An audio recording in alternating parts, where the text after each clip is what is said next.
갑자기 축구협회가 손흥민의 손가락 탈구 사건의 진실을 인정해버렸습니다.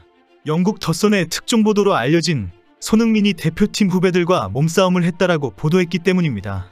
어제까지만 해도 영국 현지와 국내에서는 더선은 원래 가십거리를 만드는 언론이다라며 무시했습니다. 그런데 갑자기 축구협회가 보도가 맞다, 손흥민이 후배와의 몸싸움 과정에서 다쳤다라고 인정해버린 것입니다.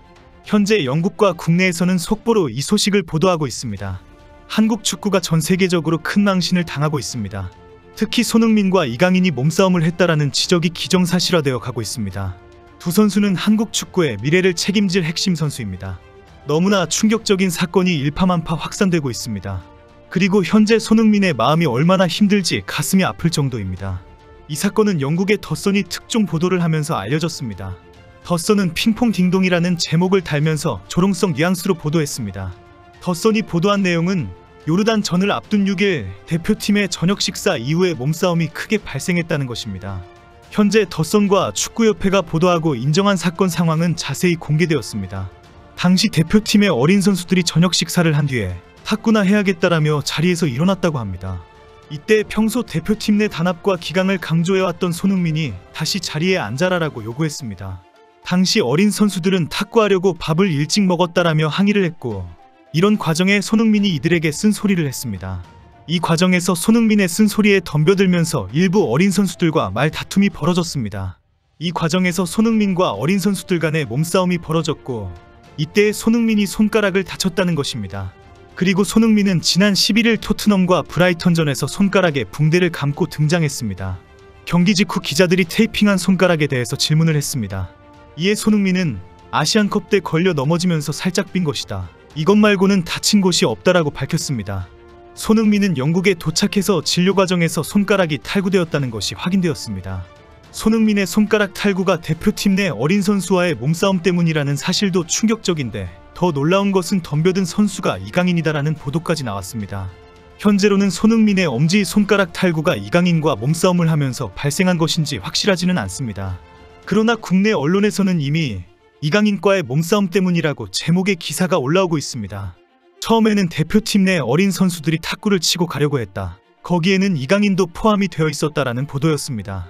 그런데 이제는 손흥민과 직접적으로 몸싸움을 한 어린 선수가 이강인이다라고 지목되는 상황입니다. 특히 국내 팬들은 다른 선수들은 손흥민에게 감히 몸으로 덤벼들지 않을 것이다, 이강인이라면 손흥민에게도 화를 내고 몸싸움을 했을 수 있다라고 보고 있습니다. 이런 상황에 방금 스포츠서울이 이강인이 맞다라는 뉘앙스의 기사를 올렸습니다. 스포츠서울은 대표팀 선참급 일부가 요르단전을 앞두고 위르겐 클린스만 감독을 찾아가 이강인을 명단에서 제외해달라고 요청한 것으로 확인되었다는 보도를 했습니다. 대표팀 사정을 잘 아는 복수 관계자가 이강인을 괘씸하게 여긴 선참 몇 명이 감독에게 명단 제외를 요청한 건 사실이라며 인정했다고 주장했습니다. 분명한 이유가 있었지만 요르단전을 반드시 승리로 이끌어야 하는 클린스만이 받아들이지 않았다고 전했습니다. 축구 관계자는 이강인에 대한 기대치가 워낙 큰 클린스만 감독으로서는 받아들이기가 쉽지 않았을 것이라고 말했습니다. 그동안 이강인은 경기장 내에서 선배에게도 큰 소리를 내면서 실수를 지적한 것으로 잘 알려져 있습니다. 나이로는 팀 막내이지만 축구 기량만큼은 큰형이다라는 의미로 막내형이라고 불려지기도 했습니다. 알려지기로는 평소에 형들에게 잔소리도 많이 하고 식사 자리에서도 체중 관리 좀 해라라는 핀잔을 큰 목소리로 한다고 전해지고 있습니다. 결국 이강인으로 확인되는 것에는 축구협회의 빠른 인정과 공개가 작용했습니다. 아주 예외적으로 축구협회가 빠른 시간에 몸싸움이 있었다라고 인정해버렸기 때문입니다. 축구협회는 더선의 보도가 나온 뒤에 곧바로 보도가 맞다라고 인정했습니다. 협회 관계자는 대회 기간 중 일부 선수들 사이에서 다툼이 있었던 것은 사실이다, 탁구장에서 마찰이 있었다, 물리적인 주먹 다툼 수준의 충돌까지는 아니었다, 손흥민이 선수를 뿌리치는 과정에서 손가락 부상을 당한 것이라고 설명했습니다. 표현으로는 손흥민에게 덤벼드는 선수를 뿌리치다가 손가락이 탈구되었다라는 설명이었습니다. 그러나 결국은 누구인지는 몰라도 어린 선수가 나이도 많고 주장인 손흥민에게 덤벼들었고, 이에 손흥민이 뿌리치는 상황이 있었다는 것입니다. 그런데 방금 축구협회 관계자는 손흥민과 이강인의 다툼은 심각한 수준이 아니었다라고 말한 것으로 전해졌습니다. 갑자기 오전부터 계속 쏟아지는 내막들이 실제 이강인이 맞다라고 인정한 꼴입니다. 축구협회의 즉각적인 반응과 발언이 왜 굳이 이렇게까지 인정하는지 이해가 안 된다라는 지적까지 나오는 상황입니다. 소문을 잠재우려고 침묵하거나 부인하는 것이 아니라 축구협회가 맞다라고 확인까지 시켜주었기 때문입니다. 한국 축구 팬들은 더선의 보도에 대해 찌라시 수준의 헛소문이다라고 믿었습니다. 그러나 결국 축구협회가 빠르게 인정하면서 이게 무슨 망신인가라는 반응을 보이고 있습니다. 이에 현재 언론에서는 이미 대표팀에는 심각한 문제가 많았다라는 폭로까지 나오고 있습니다. 축구계에서는 축구협회가 일부 선수들의 개인 행동을 방관했다라고 지적하고 있습니다. 클리스만이 대표팀 내 내부 균열을 부추기기까지 했다는 것입니다. 특정 선수 위주를 편애하면서 그들을 중심으로 카르텔이 형성되었다고 지적합니다. 언젠가부터 대표팀에는 선수 개인이 트레이너와 매니저가 항상 함께 동행하고 있다라고 전해집니다. 특히 개인 트레이너뿐 아니라 개인적으로 함께 동행하는 사람들이 계속 생겨났다고 합니다. 결국 축구계는 일부 선수가 대동하는 개인 트레이너 문제를 명확한 가이드라인 없이 방치했다는 것입니다.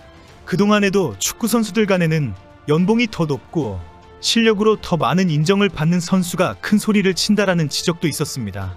그뿐 아니라 연봉이나 실력과 관계없이 선후배고 모고 간에 화를 낸다는 주장도 있습니다. 그런데 갑자기 이 사건이 대표팀 내 어린 선수와 이강인에게 비판이 쏠리면서 일부에서는 축구협회가 관심을 다른 데로 돌리려고 한다라고 지적하고 있습니다. 축구협회는 최근 클리스만의 퇴진 문제로 큰 곤욕을 치르고 있기 때문입니다. 무전술로 한국 축구를 좀비 축구로 만들어버린 클리스만의 퇴진 요구가 축구 팬들의 분노로 이어지고 있습니다. 클리스만이 절대 사퇴하지 않겠다고 밝혔고 최고 결정권자인 정몽규 회장도 경질할 의지가 전혀 없기 때문입니다. 이런 상황에 정몽규 회장이 경질할 의사가 전혀 없다는 것이 확인되고 있기 때문에 위약금 국민모금 운동으로 시위하자는 의견이 나오고 있습니다. 실제 이루어질 가능성이 없다 하더라도 현재 국민들의 감정이 어느 정도인지 보여주고 있습니다. 결국 클리스만의 선임을 독단적으로 결정한 정몽규 회장을 배임죄로 고소하는 사태까지 발생했습니다. 결국 어제 열렸던 아시안컵 평가회에는 정몽규 회장도 불참하고 클리스만도 없었습니다. 정몽규 회장이 회의에 불참하면서 어떤 입장을 밝힐 것인가라는 기대를 무시해버리고 있습니다. 축구 팬들은 결국 책임을 계속 회피하고 있다라는 비난이 나오고 있습니다. 회의에서는 장시간에 걸친 토의 끝에 사실상 클리스만 경질 결의로 결정했다고 합니다. 그리고 축구협회는 15일 전력강화위원회를 엽니다. 아시안컵 직후 국내에 남아 분석하겠다고 말했다가 다시 자택이 있는 미국으로 야반도주하듯 떠난 클린스만 감독은 화상으로 참가합니다. 긴박하게 돌아가는 상황인데 정몽규 회장이 언제 결단하고 통보할 것인지 관심을 모으고 있습니다. 클리스만의 퇴진 문제에다가 대표팀 내의 몸싸움 사건까지 터지면서 축구팬들의 분노는 크게 치솟고 있습니다. 정말 한국 축구팬들을 짜증나게 하는 소식들입니다. 정몽규는 하루라도 빨리 물러나는 방법밖에 없는 것 같습니다.